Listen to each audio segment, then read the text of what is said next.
Bienvenue sur Van French Voyage. Ceci est la première vidéo de la chaîne et du coup nous avons attendu la fin du confinement pour vous proposer un contenu diversifié. On va profiter du coup des 100 km autour de notre domicile pour pouvoir aller à la vallée du Jabron. Donc une petite vallée qui est à l'écart de tout, donc qui est en pleine nature. Au niveau de la nourriture c'est ça, après on a essayé de prendre une douche mais ça a été compliqué, puis on a eu la pluie, bon voilà. Donc je vous laisse sur ces images du départ de Gap pour aller jusqu'à Sisteron puis à la vallée du Jabron. Allez, à tout de suite.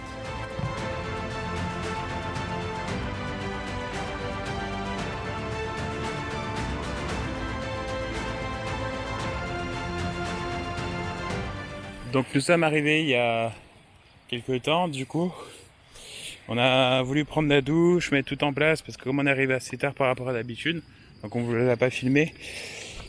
Et donc du coup aujourd'hui nous sommes à Noyer-sur-Jabron, enfin pas loin de Noyer-sur-Jabron, donc vous pouvez voir à perte de vue il n'y a personne. En l'occurrence on s'est douché nu, voilà. Et donc là on va assister à un magnifique coucher de soleil dans pas longtemps. Et donc là on a mis en place la douche. Donc moi je me suis brûlé avec la douche, hein. Voilà, c'était assez chiant.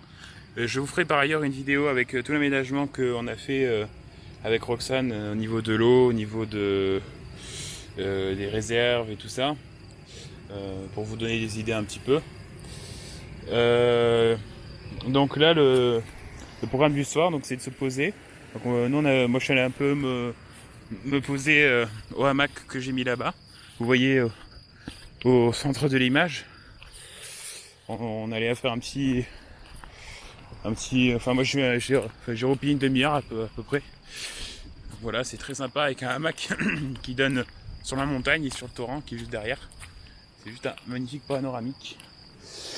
Voilà, sinon par ailleurs, donc on a déchargé les vélos, tout ça, on a pris la douche, tout ça. Et là on va s'apprêter à manger. Puis on fera peut-être sûrement un petit tour de vélo par la suite. Et donc voilà, donc je vous laisse voir ce timelapse que j'ai fait juste après. Et je vous dis bon timelapse, je sais pas si ça se dit, mais voilà. Allez, à tout à l'heure.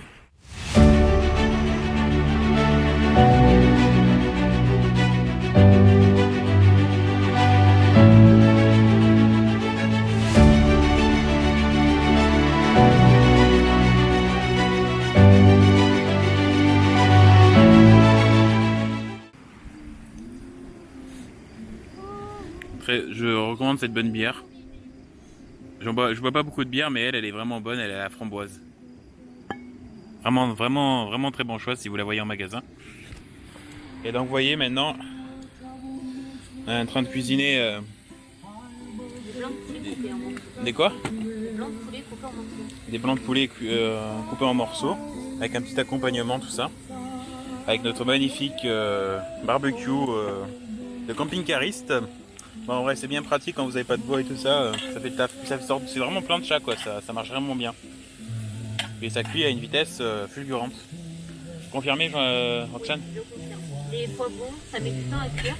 Et c'est chiant pour qu'ils soient bien cuits. Et là, c'est parfait. Et bonjour à tous. Donc aujourd'hui on est du coup le 13 mai, si j'ai bonne mémoire. Je vais quand même vérifier. Oui, on est bien le 13 mai. Et donc du coup on a extrêmement bien dormi. Il a plu dans la matinée. Et donc on est toujours au niveau d'un beau paysage. Donc on a des petits éclaircies, il fait relativement bon puisque là je suis torse nu actuellement.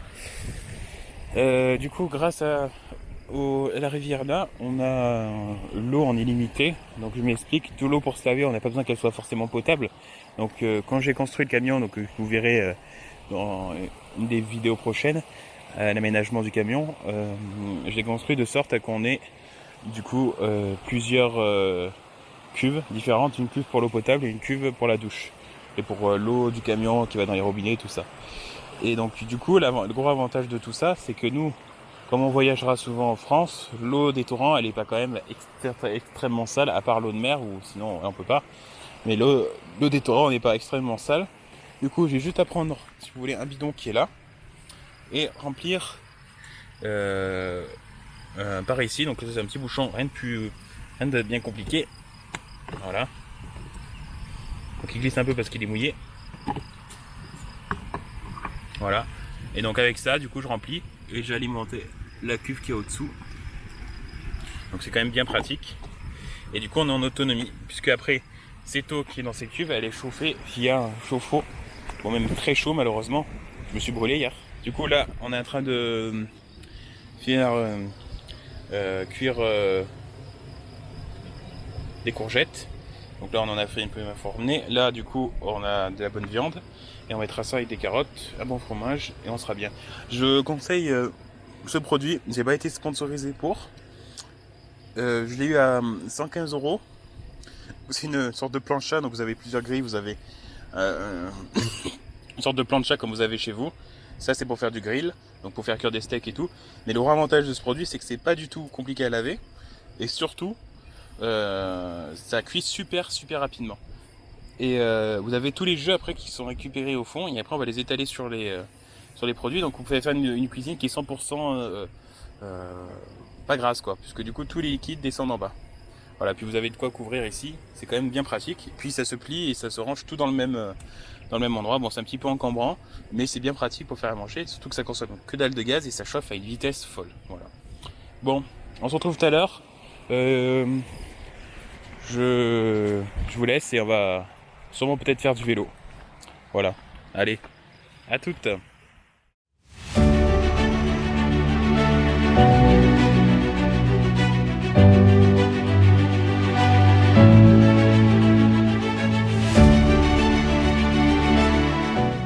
Donc là, on est en train de faire de la pâte à crêpes.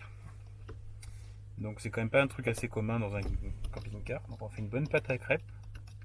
Puis après, on va la faire cuire à la casserole. À la poêle en l'occurrence plutôt. Donc vous voyez, elle est quand même pas mal du tout. Parce que quand même, réussir une pâte à crêpes dans un camion, c'est quand même pas quelque chose de commun. Mais quand on est passionné de crêpes, c'est quand même quelque chose de très intéressant. Voilà, donc la pâte à crêpes est faite. Donc on va passer à la cuisson. Donc là, l'idée, c'est de commencer à faire un peu chauffer la poêle. Donc on fait chauffer la poêle. Je vais faire vraiment avec les moyens du bord. Hein. Bon, si ça marche, c'est quand même un moment assez sympathique. Voilà, on n'hésite pas à en mettre. Et l'excédent, on le jettera. C'est important parce que sinon les crêpes elles vont pas être réussies. Voilà, donc comme quoi on peut faire des crêpes dans... j'espère que je vais pouvoir le prouver. Mais... voilà. Là, on attend que ça cuise bien, que la poêle soit bien chaude. Bon, normalement, regardez la pâte à crêpes. Il faut quand même attendre un petit peu avant de la mettre. Mais bon, là, juste pour faire le test, savoir si ça fonctionne. Mais bon, si ça marche pas trop, justement, on saura pourquoi. Donc là, vous voyez que ça commence à fumer et à frétiller. Donc là, c'est en fait le moment pour dire qu'il faut jeter en fait l'huile qui est trop forte. Voilà. Donc là, il nous reste juste ce qu'il faut. Et on va verser la pâte à crêpes, tout simplement qu'on vient de faire. Pour pâte à crêpes, je vous donne pas la recette, hein, chacun sa recette. Voilà. Là, on l'étale bien. Donc la première va être mauvaise forcément. Normalement, elle devrait quand même avoir une belle gueule. Enfin, une gueule normale. Elle sera juste bien grasse. Donc là, du coup, on va tourner la crêpe. Donc là, c'est le moment délicat parce qu'on n'a pas les bons outils. Bon, après, vous allez utiliser une spatule. Ce qui est bizarre, c'est que ça sent pas la crêpe, mais juste confiant. Après, une petite astuce de Vanilla Lifer, en fait, juste de laisser le gaz allumé comme ça le matin. Vous chauffez tout l'environnement du camping-car. Et comme dans les matins d'hiver, par exemple, ça aide pas mal. Donc là, on patiente.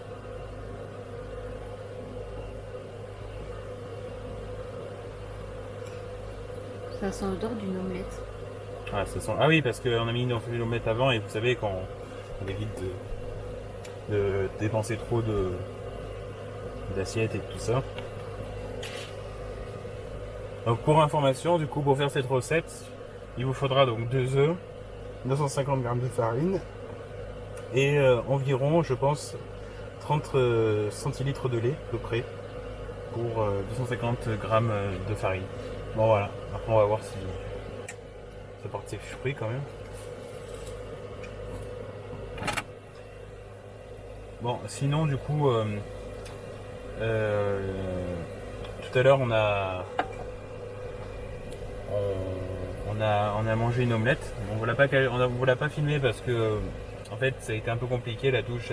Enfin on a eu un problème avec la douche et tout ça. La douche était assez compliquée parce que du coup il n'y avait pas de, enfin le chauffe-eau marchait pas trop bien. Du coup c'était bouillant ou soit trop froid.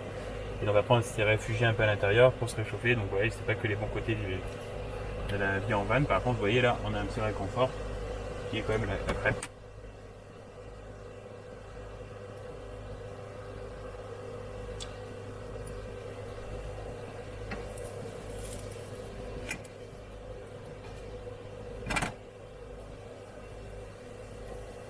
T'auras du fil et tout en disant ça.